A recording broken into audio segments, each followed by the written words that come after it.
بسم الله الرحمن الرحيم. الحمد لله رب العالمين، والصلاة والسلام على سيدنا وعظيمنا وحبيب قلوبنا وشفيع نفوسنا أبي القاسم محمد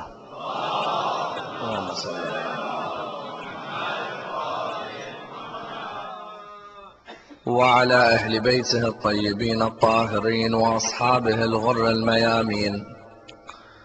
الحمد لله الذي جعلنا من المتمسكين بولاية سيدي ومولاي علي بن أبي طالب.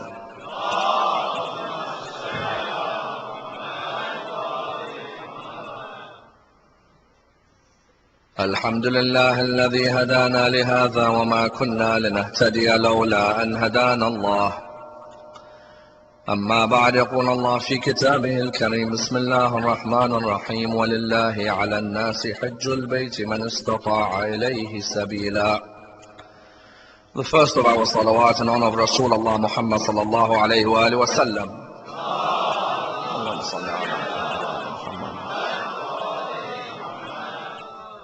The second in honor of Amir al-Mu'mineen Ali ibn Abi Talib.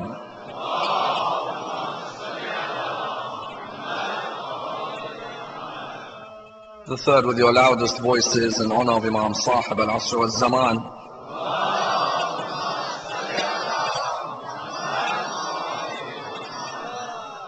A request for the brothers at the back, one more final request to come closer to the front. Sallu ala Muhammad wa ali Muhammad.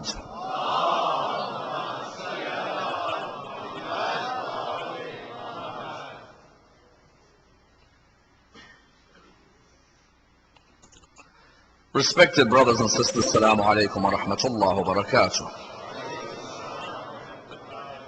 The discussion concerning pilgrimage is a fundamental discussion in Islamic thought, and indeed a fundamental discussion in religious thought in general, and a discussion which requires a thorough analysis, for it is one which affects each and every one of our lives.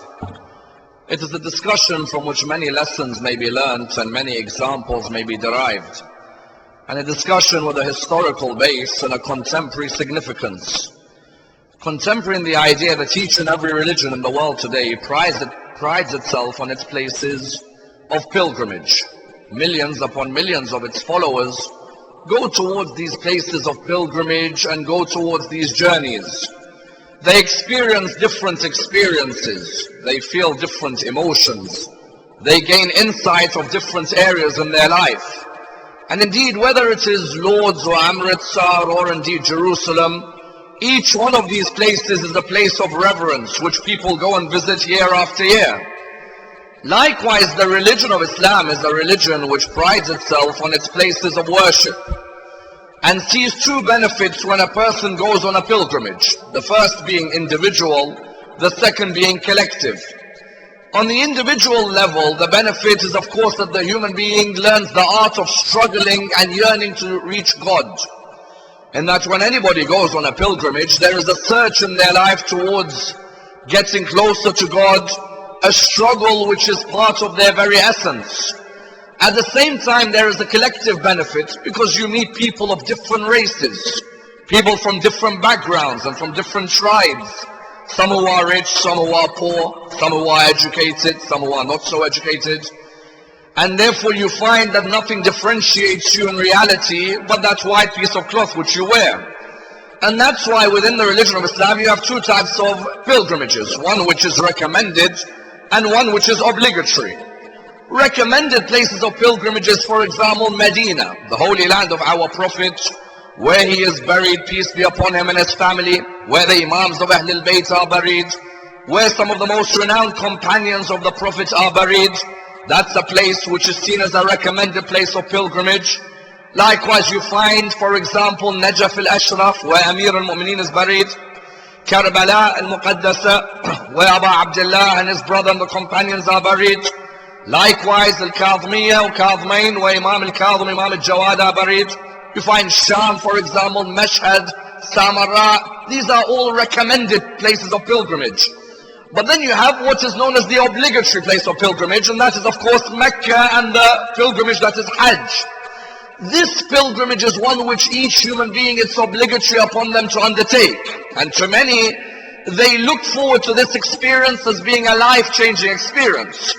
However, recently, many who have come back from Hajj have felt that Hajj didn't change them at all. That they went to Hajj and came back and they were exactly the same people. They thought that the Hajj would change them. They thought there would be a sudden change in their life. But they came back to their countries and found that there was no change whatsoever. And indeed, this proves the narration of our Holy Prophet when he states that there are three types of people when they return from Hajj. The first is the one whose past sins are all forgiven, and the future sins God will ensure that he receives help in being protected from them. The second, his past sins are all forgiven, but the future sins he's going to have to work hard on. And the third will give him his money back. That's it. Other than that, there's been no change in terms of the past or in terms of the future. And that's why you find many who will go on the pilgrimage seeing it really because maybe their friends have gone and therefore they want to join friends, or some who will go because family have gone and they want to join family, or some who see it culturally as important that they've reached an age where everybody is gone but them, and culturally it's not right that they've reached that age, so they decide to go. You'll even find the most trivial who will say that I can't wait to taste, for example, a Whopper from Burger King, which is halal. Or some who will say that I want a view from the Hilton overlooking Mecca. There are people who when they get there, the first thing they think about is that. It's not about how close I'll get to my Lord, rather it's how quickly can I experience those experiences. And this lack of a change in Hajj was what made Dr. Ali Shari'ati write his book on Hajj. Because Dr. Ali Shari'ati's book on Hajj is arguably the best work on Hajj that you will find today. And Dr. Ali Shari'ati, as we know, is revered as one of the greatest thinkers in the 20th century. He was born in 1933 and he died at the tender age of 44 in 1977. And when you look at him, you see a man who had studied in both the East and the West. In the East, he had studied in Mashhad, and in the West, he had studied at the Sorbonne in Paris. And at the Sorbonne, he studied under some of the greatest academics and historians. For example, he studied under Louis Massignon, history. He studied philosophy under Sartre, Jean-Paul Sartre. And indeed, it was Sartre who said, I don't follow a religion, but if I follow the religion, I'd follow Shari'ati. Because Dr. Ali Shari'ati was the type of thinker who sought to reform Islamic society. He sought to think of new ways in which to depict Islam in a way which dealt with the modern issues. That's why when you look at the titles of Shari'ati's books, you find that the titles are very interesting, in the eyes of some very controversial. For example, that one of his titles was A Glance at Tomorrow's History. Tomorrow's history. How do you glance at tomorrow's history? To Shari'ati, you yourself can change society. You can be a revolutionary thinker. Therefore, he stressed that have a glance at tomorrow's history, meaning that have a look towards the future and see what you can do to the future. The same Shari'ati wrote a book, Fatima is Fatima. Why did he write this book? Because he said there's too many people who respect Fatima Zahra because she's the daughter of Rasulullah. And there's others who respect her because she's the wife of Amir al-Mu'mineen. But Fatima is Fatima. She doesn't need to be linked to anyone. She by herself is great. When you revere her because she's linked to somebody, that's not greatness. Greatness is what you achieve in your own life. Likewise, he had a book, Red Shi'ism versus Black Shi'ism. Black Shi'ism being very cultural, a hierarchy which dictates a culture rather than a religion. Whereas Red Shi'ism being revolutionary, Hussein living forever in the hearts of many. And therefore you found that he used to lecture at Husseiniya Irshad in Tehran. The Husseiniya is still there until today. That Husseiniya was set up by whom? Amongst the people who set up that Husseiniya was Shaheed Mutahhari. And when Mutahhari set up that Husseiniya, what was his aim? His aim was that he wanted a Husseiniya which brought about intellectual reform. A Husayniyah where the mimbar wasn't just there for people to repeat the same lectures every year, but that the mimbar was there to shape the future of the ummah, to discuss the issues which are relevant to the ummah, to allow people to connect the past to the present. And he asked Shari'ati to sit on the mimbar. And how would Shari'ati lecture? Shari'ati would lecture with a pinstripe suit and he was clean shaven. Today in the Muslim world, if a person lectured with a pinstripe suit and they were clean shaven, you'd find the Muslim world attack them straight away. Where is his beard? Why is he wearing a suit? And the famous words of Amir al-Mu'minin come back when he states, don't look at who's speaking, rather look at what they're saying. Too many in the Muslim world focus on the image. And how many a time you've been deceived by the image.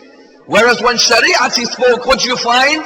You found that he spoke like he studied, and he was able to revolutionize many of the people around him. That he died a couple of years before the revolution, yet in reality it was maybe his works that helped a lot of the revolution. And that's why he wrote his book on Hajj. He had been to Hajj 3 times. And when he had gone to Hajj on these 3 occasions, he wanted to write a book expressing what the real Hajj meant. Why? Because Shari'ati wanted to differentiate between Islam, the truth, and Islam, the reality. To Shari'ati, Islam, the truth, was a religion which looked for the intellectual evolution of the human being. It wanted to mold the human. It wanted to spiritually uplift the human. It wanted the human to be a visionary in the world of the arts, in the world of the sciences, and in the world of humanities. He said, however, Islam, the reality, is in a stage of being in a dark age. It is far away from science, far away from the arts, far away from the humanities. It is languishing far behind. And he said the best example to understand how Islam is languishing behind is in 3 key concepts. Tawheed, Jihad, and Hajj. Tawheed, he said, many Muslims study up until the age of 16. Then they suddenly stop. As in, think about yourself. When was the last time you read an analysis of Tawheed? In the madrasas, he would say that people would study Tawheed until 16. Then it would stop. When it stops at 16, that accountability and that consciousness of God's presence isn't present anymore. You left it at the age of 16. Number 1. He said jihad has been left to the graveyards. We used to have Muslims who are ready for jihad all the time. But the Muslims of today, the jihad has been left in the graveyards. Number 3, he said Hajj. He said, look at Hajj of the Muslims. Hajj today has become a holiday, tourist attraction, rather than being a change in the life of the human being. And that's why at the beginning of his book on Hajj, he quite beautifully begins by stating, know one thing, that Hajj is the evolution of man towards God. And that Hajj is the very antithesis of aimlessness. What does this mean? This means that you, the human being, Monday to Friday, 9 to 5, 9 to 5, 9 to 5, 9 to 5, 9 to 5. Saturday, go out. Sunday, sleep. Monday to Friday, 9 to 5, 9 to 5, 9 to 5, 9 to 5. Saturday, go out. Sunday, sleep. You fall into a robotic trap sometimes. You're just moving and working and working and moving and moving and working. He said, when you're going to Hajj and you're going on that movement, you are moving away from the aimlessness that's there in your life. Rather now you're going towards a purpose. That's why he said Hajj is not a journey, it's a movement. Because he said a journey ends, whereas a movement never ends. He went on to say after that understand one thing. Hajj is not a destination to be reached. Rather, Hajj is a goal to be approached. It's different. To some, Hajj is a destination to be reached. To Shari'ati, it's a goal to be approached. And therefore, he began explaining Hajj in a way where I know in this crowd today, there are some of you who've been to Hajj and some of you who are praying to go. I guarantee you, when you reach Shari'ati's eyes of Hajj, you will look at your Hajj and wonder, did I perform it in the way I should have or no? Because Shari'ati takes you on a journey where you feel you're in Mecca. But you feel that your soul, the whole universe exists within it. Let's see where his journey takes us and examine it. He begins by stating that know one thing. When you wear that ihram, in reality you are wearing your shroud. So he says you are beginning on the journey as if it's the journey towards God after death. He says the first thing you should understand before you go to Hajj is what? Please listen to his words. He states that if you knew you were going to die, wouldn't you make sure you've paid off all your debts and your loans? You'd make sure that your debts and your loans are all paid off. He'd say likewise when you're going towards Hajj, know one thing, that Hajj is you got to make sure that all your debts and your loans have been paid off. Do not go owing members of the community money. Because there are many who go to Hajj, you find out he's gone to 20 Hajj but he owes 60 people money. How did you go to Hajj? Unless you have an agreement with those people, there is no way you could have gone to Hajj. If they've allowed you to use their money, go ahead. But if they haven't, then make sure you clean those debts before you go. He then went on to state that understand that Hajj is 5 shows. A show of history, and a show of creation, and a show of ideology, and a show of unity, and a show of the ummah. Let's go through these 5 shows. He says for every show you need a stage manager. That is Allah subhanahu wa ta'ala. And you need symbols. So he said your symbols are going to be what? Your symbols are going to be your ihram and some scissors and maybe a knife. You also need to know who the main themes are about. So he said Adam, Ibrahim, Ismail, Hajar and Shaitan. He said you also need to know where the stage is. He said the stage will be in Mina and Muzdalifah and Arafah. He said you also need to know who the actor is. You're the actor. He then moved on from there to say let's go to the first show. He said the first show in Hajj is a show of history. That you appreciate the history that has remained with you from the time of Prophet Ibrahim alayhi salam.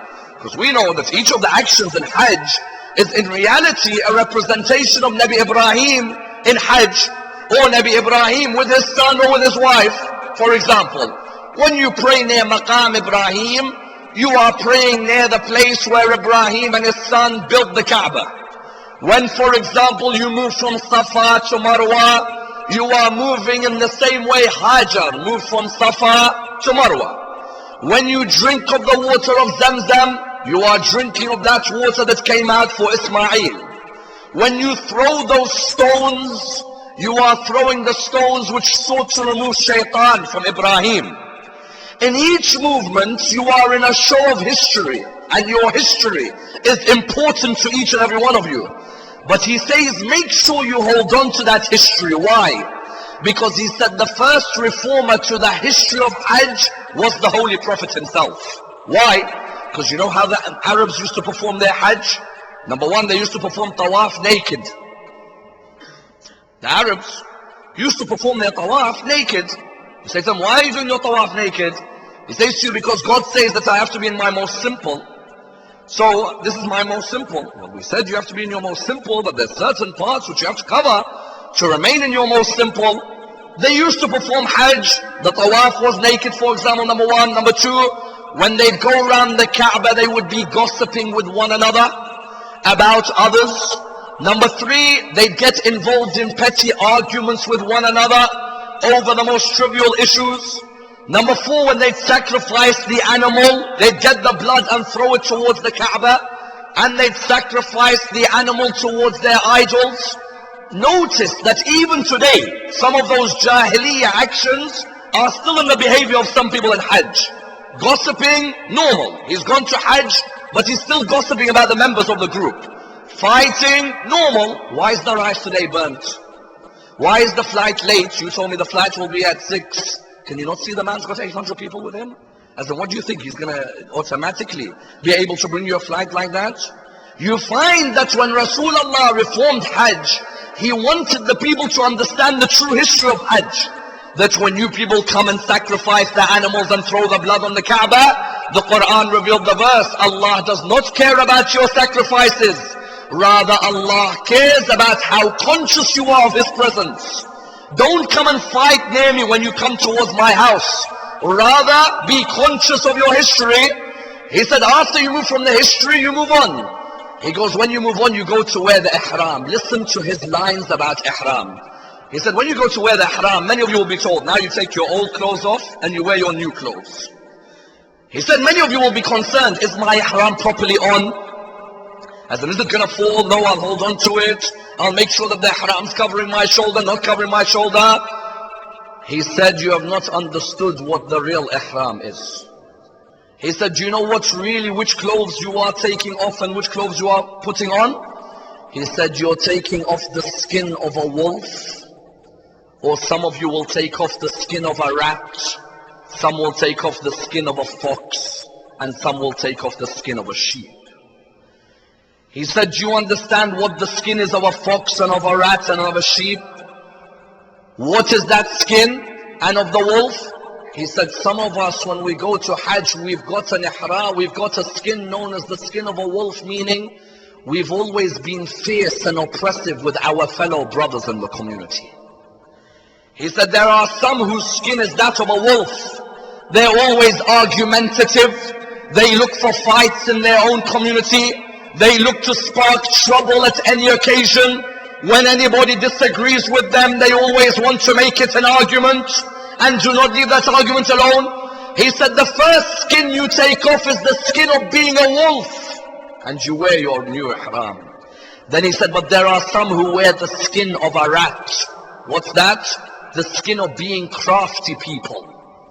They cause trouble in the community, but go and say salamu alaikum to the same people they've caused trouble for. In their community, they cause trouble.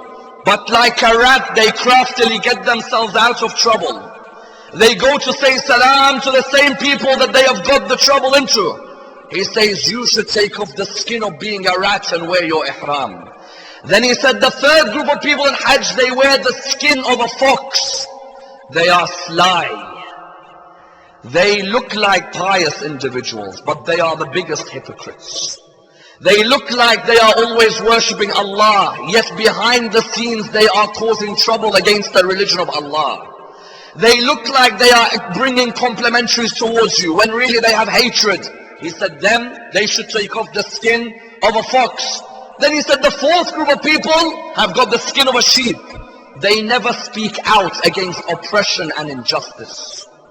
They like the sheep, they just follow. Do you want me to do this? I'll follow. You want me to do this? I'll follow. Why don't you speak out? I'm sorry, if I speak out, the community might look down at me.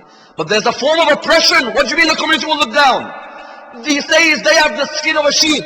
He said those are the four categories of people who come to the miqat. One's got the skin of a wolf, one's got the skin of a sheep, one's got the skin of a rat, one's got the skin of a fox. He said, when you put on your ihram, say, Ya Allah, if I have any of these, I want to remove them now. And now I want to wear the skin of your obedience. He said, as soon as you wear ihram, someone's going to tell you that now 25 things are haram for you. True or no?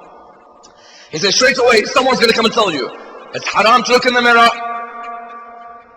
It's haram to kill an animal, an insect. It's haram for you to pull out a weed from the ground. It's haram for you to be with your partner.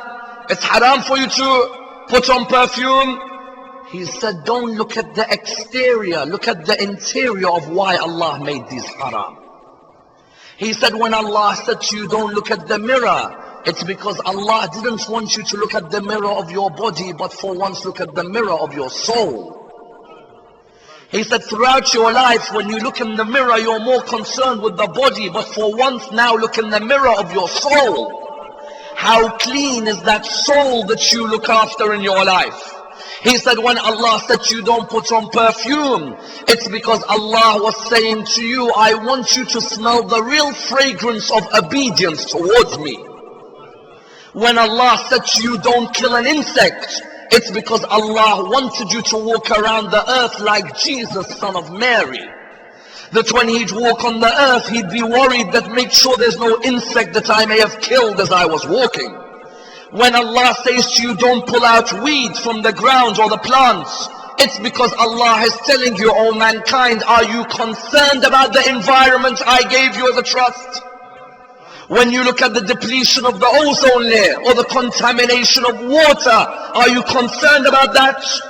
That when I'm telling you not to pull out a plant, I want you to use it as a metaphor that the whole world should be protected like Mecca is protected. When I tell you not to go with your partner, it's because I want you and your partner to smell the real love, and that is loving the eternal life, not the temporary one. Notice how Shari'ati moves you from pure dogma. Because whenever you go on Hajj, you're told by the Maulana, haram, haram, haram, haram. Okay, Maulana, but explain to me spiritually. Spiritually, why am I not looking in the mirror? What's wrong with me? What is it? Because you should be looking at your soul, not your body.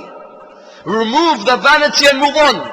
He says, once you have done that, you then proceed towards the Kaaba. He said, when you look at the Kaaba, your prayers are answered straight away as soon as you look at it. He said, then you go towards Tawaf. When you go towards Tawaf, why is it that Allah makes you go around the Kaaba 7 times? What is it? Because all we're ever told is make sure that your shoulder is facing and that you're between the maqam. If you step outside the maqam, you might burn in hellfire tomorrow. Make sure you're right within the maqam. Sharia says, wait. Why are you doing that tawaf? What's the reason? Notice that man who came to our 6th Imam and said to him, look how great Hajj is this year. Look how many people are doing tawaf. Imam said, look through my fingers. When he looked through the fingers, he saw animals performing tawaf, didn't he? Shari'ati says, do you know what tawaf is? He says there are 4 meanings to why you go around 7 times. Look at that. 4 meanings why you go around 7 times. He said the first meaning why you go around 7 times is to tell you, oh mankind, you are constantly moving whereas your Lord remains the same. There's a time I'm not religious, but my Lord looked after my religion. There's a time I was arrogant, my Lord was always humble. There's a time I was stingy, my Lord was always generous. Shari'ati says when you're moving around that Kaaba 7 times, you, O human, are always moving, but your Lord always is the same. Ya ayyuhal insan ma gharraka bi rabbika al-kareem. O mankind, what made you doubt that generous Lord of yours? When you're moving, it's a metaphor for life, that you are moving all the time, up and down, religious and not religious. Your Lord remains fixed. Number 1. Number 2, he says, look at what they tell you to do. It's a metaphor for life. You have to be constant with your shoulder, and you have to be disciplined with your akhlaq. And number 3, you have to always be moving. He said that is the very meaning of the human being. They have to be constant in their principles, disciplined in their ethics, moving spiritually towards Allah subhanahu wa ta'ala. Number 3, he says when you go around tawaf 7 times, they tell you there's an area you can't enter. What's it called? Hijr Ismail. That semicircle around the Kaaba, you can't go in there, can you? He said, do you know why Allah made you remember that semicircle 7 times? He said, think about who's buried there. A lady, number 1. A black lady, number 2. A slave black lady, number 3. It's as if Allah was taking you in a circle to tell you, mankind, the worst disease that can ever affect you is racism. And is you being a person who is arrogant towards those who are less well off than you, and you being arrogant towards the opposite gender. Therefore purposely I have made you remember a lady who is not only a lady, but she was a slave girl and she was of a colored complexion, yet I will make every believer of mine encircle her grave all their life. Notice that we are going round, but in a way we're demolishing racism as we go round. We are saying that that lady is the mother of a prophet and the wife of a prophet. Yet that lady was a slave originally, and she wasn't of our complexion. Yet Allah wanted us to break and destroy that 7 times as we move round. But number 4, he says something unbelievable. He says, you know why Allah made you go around 7 times? The 4th reason? You are moving from the being of I to the being of we. When you came to Hajj, you kept on saying, I'm going to do this, and I'm going to do that, and I'm going to do this, and I'm going to do that. When you got cramped in tawaf, you now knew that you were part of a we. Because when the human thinks individualistically about this religion, thinks of I, the religion never moves forward. But when you think of the religion as a we, this religion will always move forward. He says, when you're in that tawaf, Allah wants you to experience being a we, not being an I. Because for too long Muslims say I, and not enough Muslims say we. Therefore he says, when you finish the tawaf, you've got to go to Safa and Marwa. He says something extraordinary about Safa and Marwa. He says, in tawaf, you're thinking God, God, God. Because you say, Labbaik Allahumma, Labbaik. But in Safa and Marwa, do you need to say anything? You don't need to say anything in Safa and Marwa. He says that now you're moving from God, God, God to you. He says, it's as if Allah wanted you to have that balance in your life. A time for God and a time for yourself. He said Allah didn't want you to go and live in a mountain, away from the world as a recluse and say God, God, God from the mountain. Nor did He want you to be in the middle of society without thinking of God whatsoever. Allah wanted you to have a balance. He said, but why from Safa to Marwa? He said, all they tell you is go Safa, Marwa, 7 times. He said, do you know what Safa and Marwa is? Safa is your the satanic vices you have in your life, the satanic values. Marwa is when you get to the godly values. You began at Safa with the most satanic values in you, arrogance and hypocrisy and greed and lust. When you get to Marwa, you want to replace them with generosity, patience, humility. He says that's number 1. Number 2, Safa is you being in a state of fear of Allah. Marwa is you being in a state of hope in Allah subhanahu wa ta'ala. Too many of us live lives in a state of fear of Allah. He said when you're at Safa, you're in a state of fear. When you get to Marwa, you should be in a stage of hope in Allah subhanahu wa ta'ala. He said number 3, when you walk between Safa and Marwa, stand in the middle and look at Safa and Marwa as if they are the 2 scales of your deeds on the day of judgment. Sit there, right in the middle of Safa and Marwa. Just stand there. Look at Safa, look at Marwa. When you look at the both of them, what should you say? You should look at the both of them and you should look at your day of judgment. Start thinking that if the scales are the scales more good than bad or bad than good. He said only then you'd appreciate what Safa and Marwa really is. He then says when you now have to leave the Kaaba, you have to leave Safa and Marwa. He says when you leave, you get closer to Allah. He said, isn't that a paradox? You leave someone's house, but you get closer to him? Because now you've discovered yourself, and whoever discovers themselves has discovered Allah subhanahu wa ta'ala. He said, now you're going to go on the journey which is known as the journey of knowledge, the journey of consciousness, and the journey of love. He said the journey of knowledge begins at Arafah. Shari'at is Arafah is unique. He says, you know when you go to Arafah, you get there to Arafah, you have to be there between Dhuhr to Maghrib, true? Arafah, you have to be there from Dhuhr to Maghrib. He said, why does Allah ask you to be there at Dhuhr? Simply because it's midday? No. Allah wants to ask you and tell you, you're at the Dhuhr of your life now. How are you going to live the rest of your life? You're at the midday of your life. You're at the Dhuhr of your life. How are you going to live the rest of it? By the principles of Ahlul Bayt or by the principles of their enemies? Then he says, number 2, at Arafah, do you need to look at anything? When you're at Arafah, do you need to look at anything? No. At Arafah, you're just told to stay there, aren't you? Do you know what Shari'at says? Glory be to your look, not what you're looking at. Glory be to your look, not what you're looking at. Meaning what?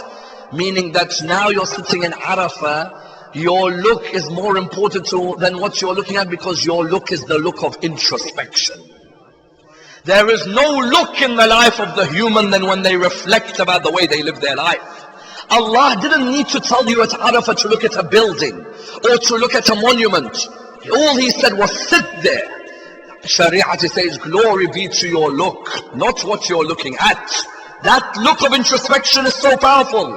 He says Arafah is a state of knowledge. Why? Because when Adam came down from the heavens, it was from Arafah that he prayed to Allah in the name of Muhammad and Ali and Fatima and Hassan and Hussein for Allah to forgive him. It's as if Adam had gained the true knowledge of the reality of the human being. He had gained knowledge of a closeness to Allah. And that's why he says, is there anything more merciful than when you're at Arafah and Allah says to you that if any of my servants doubt that I've forgiven all their sins at Arafah, then their Hajj is incomplete.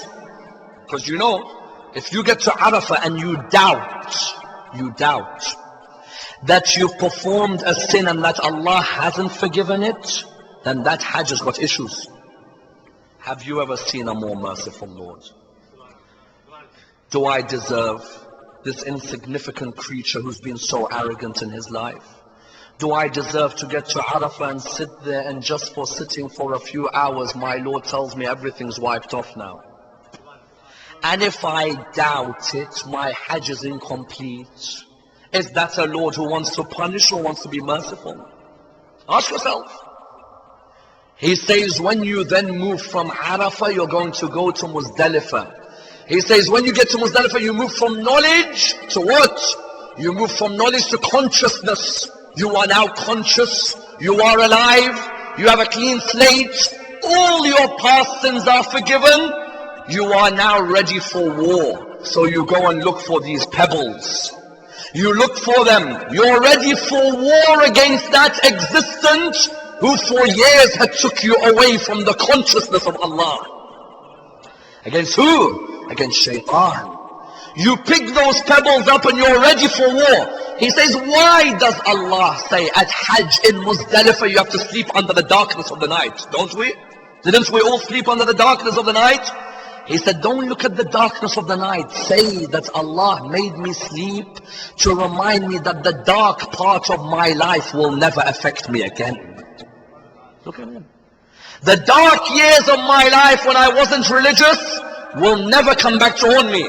I am a new creation. I am now conscious of my Lord. I've picked up my pebbles. He says, but do you know the difference between the soldier at Muzdalifah and any other soldier? Any other soldier on that night, when they're ready for war, will be drinking and merrymaking. Whereas he says the soldier at Muzdalifah has nothing to say but La ilaha illallah, Subhanallah, walhamdulillah, wa la ilaha illallah, wallahu akbar. That soldier has got the ammunition of Allah's remembrance. He said, you now take these pebbles, you go towards stoning the shaitan. He has the most beautiful line over here. He says, when you go towards the stoning of the shaitan, and even before the stoning, he mentions an important point. But when it comes to the stoning of the shaitan, what does he state? He states, when you take those pebbles, too many people will tell you, throw the stones and make sure it hits the shaitan on the middle, on the top right hand corner, on the circumference of the diametrical of the... It gives you a headache. You're thinking, okay, I'll throw it. He said, rather focus those 7 pebbles on 7 bad attributes that you have which you want to get rid of. What a lie. Each one of us has an attribute we want to get rid of, what we call a vice. Each one of us may have 2, 3, 4, some may have 7, some may have more. He says, pick up that pebble and look at it. And say that you've been part of my life for years, no more. I don't want you anymore. And throw it in a way where you show that it will never affect you again. He said once you've done that, he gets to the discussion about the sacrifice. And he says a quite beautiful line. He says, what is your Ismail? He said that man took his son, and that was his Ismail. What is your Ismail, O Muslim? Because each one of us has an Ismail. Each one of us has to make a sacrifice. And what better night than the night of the 10th of Muharram for us to ask ourselves, what's our Ismail? Is my Ismail a family member who I should be in relations with, but I've broken my relations. And in the name of Salat al-Rahim, I will make sure I will bring back that relation. That may be your Ismail. Is my Ismail that I deal in haram wealth, and that I know I'm earning in haram, and my excuse is that I have to feed my family? Maybe that's your Ismail. Is my Ismail that I should be wearing hijab, but I keep postponing it? Every time I hear something about it, I postpone, and I postpone, and I postpone. Even though the lady I have come to honor tonight is a lady who stood up for the hijab, a lady who, even though they attacked her, she held on to the hijab. Is that my Ismail? Is my Ismail the way I behave with certain people, in rudeness when I talk with them? Maybe that's my Ismail, that I have to change that. Is my Ismail that I only turn up on the 10th of Muharram for 10 nights? The whole year you never see me in the mosque. Imam al-Hajj and Imam al-Askari I didn't honor until they bombed their mosques. Had they not bombed their mosques, I would not know a single thing about their life. Maybe that's your Ismail. Everybody on the night of the 10th of Muharram has an Ismail. Do not just wait till you get to Hajj and say, I will sacrifice that animal, that's my Ismail. No. Tonight is when you say, what's my Ismail? What's the sacrifice that I should make? Why? Because Shariah says that man was willing to give away his son. Is it really that difficult for you to put an 18-inch piece of cloth on your hair? When a man gives away his son and says, Ya Allah, take my son, and all we ask people is to put 18 inches of cloth on their hair, is that difficult? Is it that difficult to make relations with family when a man gives away his son? Is it that difficult to stop earning in haram when a man gives away his son? Is it that difficult to stop having an illegitimate relationship when a man gives away his son? He says, what is your Ismail? The moment you answer that question, that's when your life changes. Then he says, but God says to you, don't run away that quickly from Mina. Wait. Why? Because he says God's going to tell you that you think you're going to become religious. He's not going to stop attacking you now. Is he? Because when you weren't religious, he doesn't get involved in your life, shaitan. He says, I've done my job. The moment you become religious, how many people experience when they become religious, shaitan affects them more? Why? Because he was saying before, I had defeated this person. Now this person has got much stronger. Now I have to return. So he says, that's why God told you, make sure you have a few more pebbles. Because just in case he comes back to you, he is going to come back. In front of you, behind you, to your left, to your right. He's going to return. But make sure you throw those pebbles at him. I remember on a side note, when we were, one of our friends was in Hajj. So he had gone near the Jamarat and he was throwing the stones, and then he took a picture. So someone came up to him and said to him, how dare you take a picture? That shaitan you take a picture of? He said, come on, this guy was my friend for 30 years. You think I'm going to leave his friendship that quickly?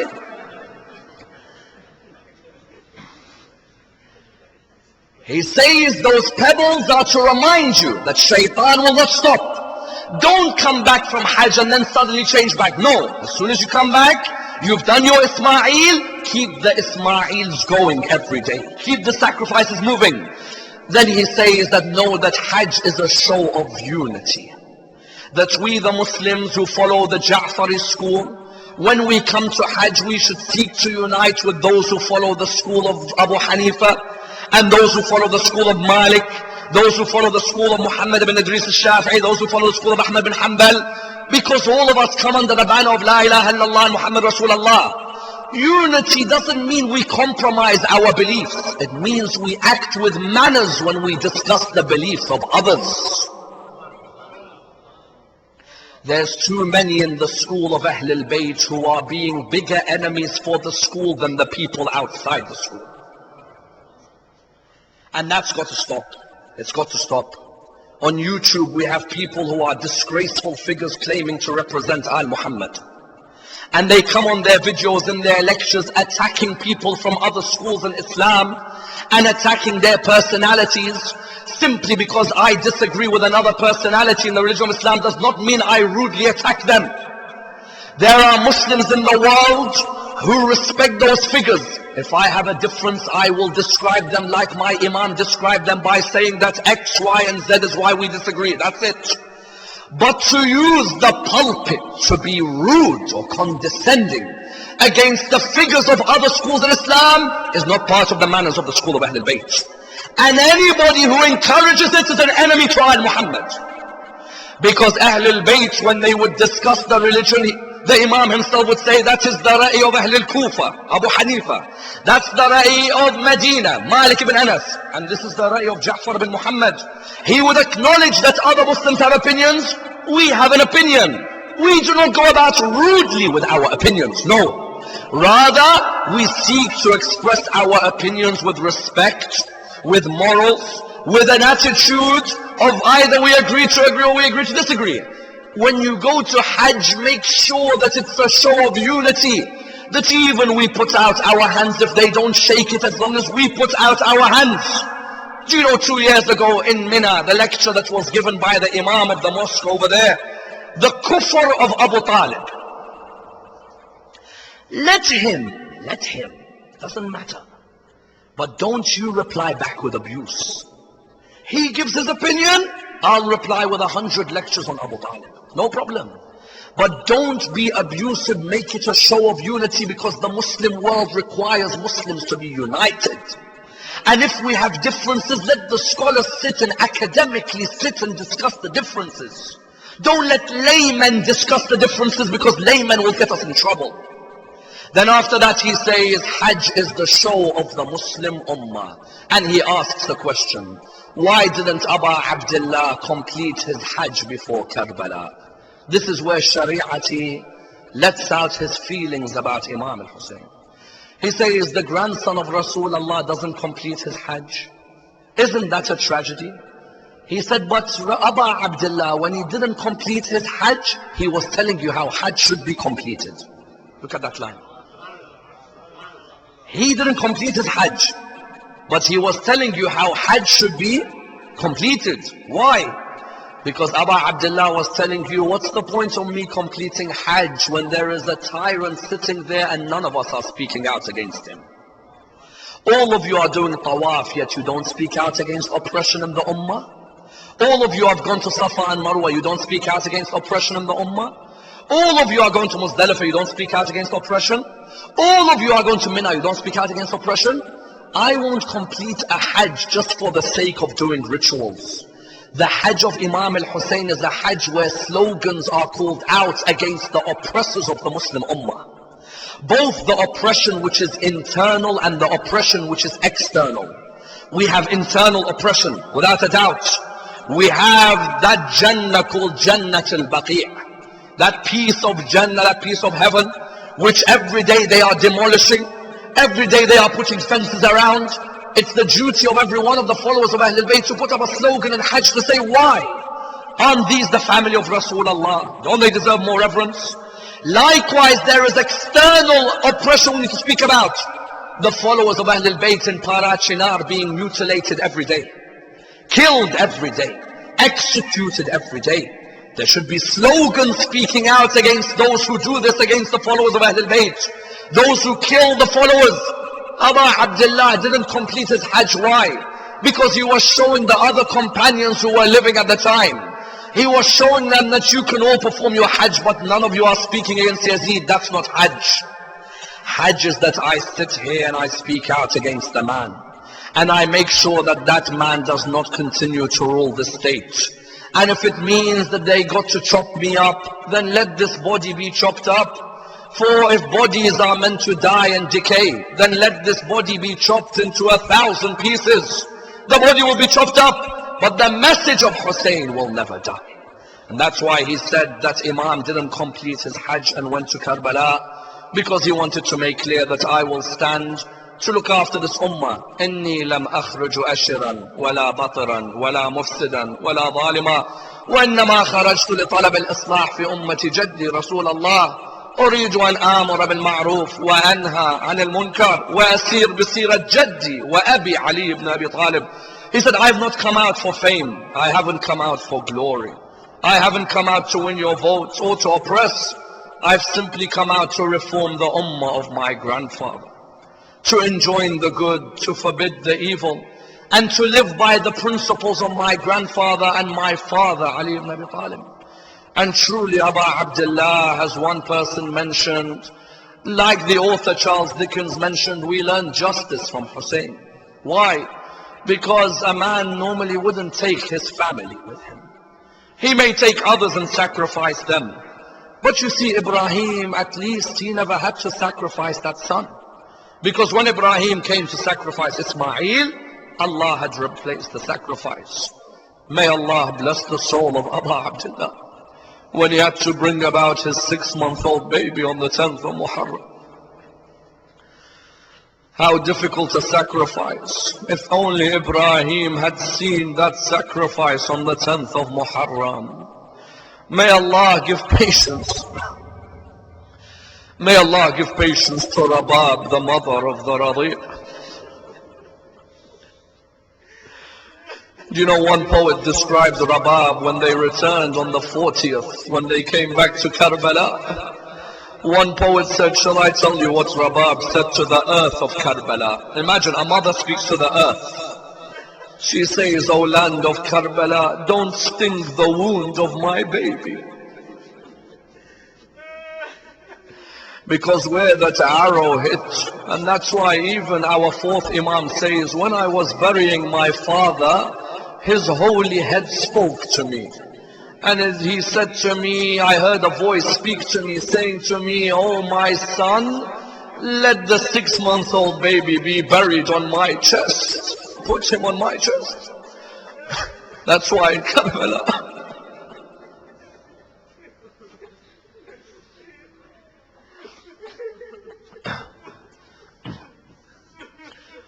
that's why when you visit the shrine of Aba Abdullah, Ali al-Akbar is by his feet, and the 6-month-old is on his chest. And you know what he said to the Imam? He said to him, the heat of the arrow stings me until now. That's why Aba Abdullah was approached by Sayyidah Zainab with the 6-month-old baby. When she approached him with the 6-month-old baby, the narration states to us that she said to him, Ya Aba Abdullah, this 6-month-old baby doesn't even have the energy to cry anymore. That 6-month-old baby had not drunk anything. Imagine, that mother couldn't give anything anymore. Aba Abdullah took that baby, he went towards the opposition and the army of Umar ibn Sa'ad. He called out to them, he said to them, O army of Umar ibn Sa'ad, I just want to ask you for water for this baby. If you want to kill me, then you go ahead and kill me. But the baby hasn't committed any sins. There was no reply from the army. So what did he do? He went and placed the baby on the ground of Karbala. One poet says, if Ali Asghar wanted to, he could have struck his feet on the ground like Ismail and water would have come out. He left him on the ground. He thought, surely now he's not next to me, one of them will come and give him water. Nobody came. He then took him back the 3rd time. He called out, O army of Umar ibn Sa'ad, I plead with you, give him some water. Half of the army were saying, give the baby water, the baby hasn't done anything to us. The other half was saying, no, kill the baby like we're going to kill the father. Nobody describes what happened like Al-Mukhtar al-Thaqafi when he caught hold of Harmala ibn Kahil. After Karbala, Mukhtar al-Thaqafi caught hold of Harmala ibn Kahil and he said to him, Harmala, tell me what you did on the 10th of Muharram. Harmala said to him, on the 10th of Muharram, I struck 7 arrows towards the army of Imam al-Hussein. He said to him, how many of those arrows struck their target? He said to him, 4 of those arrows struck their target and 3 of them missed. He said to him, Harmala, tell me who the first arrow struck. He said, I struck the first arrow on the right eye of Abu Fadl al-Abbas. when Abu Fadl al-Ammas was on his horse and his hands had been cut off him, Umar bin Sa'd said to me, strike your arrow on the eye of Abbas. So I struck the arrow on the right eye of Abu Fadl. He said to him, oh Hanmala, tell me who the second arrow struck. Hanmala replied, I struck the second arrow on the nephew of Imam al-Hussein by the name of Abdullah ibn al-Hasan. Imam al-Hasan had a number of sons in Karbala. One of them was called Abdullah. This Abdullah, when Imam al-Hussein was lying on the ground, arrows had surrounded his body. This Abdullah could see these men were coming to attack his uncle. He ran out. Sayyidah Zainab tried to hold him. He ran out. He said, I don't allow any of you to hit my uncle. He went and sat near his uncle's body. Hanmala said, Umar bin Sa'd said to me, strike your arrow on that young boy. So he said, I struck my arrow on the hand of the young boy. He then said to him, Hanmala, who did the third arrow strike? Listen to this line. He said, the third arrow struck the 6-month-old baby of Abu Abdullah. He said to him, oh Mukhtar, that arrow hurts me until today. Mukhtar said to him, what happened when you struck that arrow? He said, I used an arrow which we used to cut the neck of a camel. Allahu Akbar.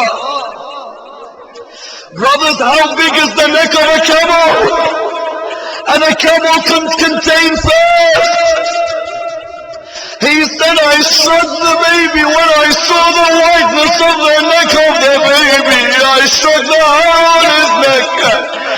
Mukhtar said to him, what happened when you struck the arrow? He replied, I saw the baby flap its hands like a bird flaps its wings.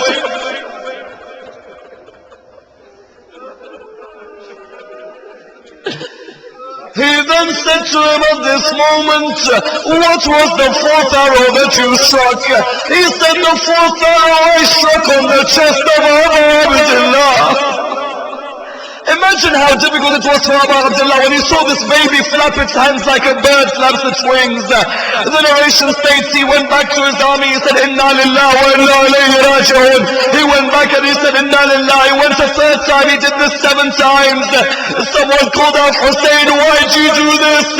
He said, I don't know how to tell a mother that its baby's neck has been pierced. How do you tell the mothers? And this mother expects her baby to come back. Imam al-Hussein, look at this moment. He went to Sayyidah Zainab. He said, my sister Zainab, you have to tell the mother. I can't tell the mother. Sayyidah Zainab, may Allah bless you and give you sabr. Sayyidah Zainab walked towards the tent of Rabab. When she walked, she looked at him, she said, did you see the way Layla gave away Ali al-Akbar? She said, yes, I did. She said to her, did you see the way Rabla gave away Qasim? She said, yes, I did. She said to her, did you see the way al-Baneen gave away Abu Fadl al-Abbas? She said to her, yes, I did. Has my son gone towards the way that those ladies gave away their sons? Sayyidah Zainab said to her, your son has an arrow between his neck. Inna lillahi wa inna ilayhi raji'un. May Allah bless these tears and allow them to be intercession for the day of judgment. We pray to Allah subhanahu wa ta'ala to raise us with Muhammad and Al Muhammad, to allow us to be amongst the companions of Imam Sahib al-Asr wal-Zaman, to allow us to be amongst his followers. Ya Allah, allow us to honor the message of Abu Abdullah al-Hussein. Allow us to be amongst those who receive his intercession on the day of judgment. Unite the Muslim Ummah on the path of Muhammad and Al Muhammad. As we know, tomorrow will be the Masa'ib of Imam al-Hussein, the last moments in the life of Imam al-Hussein. Tomorrow morning, inshallah, I shall begin at 11 o'clock. We pray to Allah subhanahu wa ta'ala with Surah al-Fatiha, but before it, the loudest of your salawat.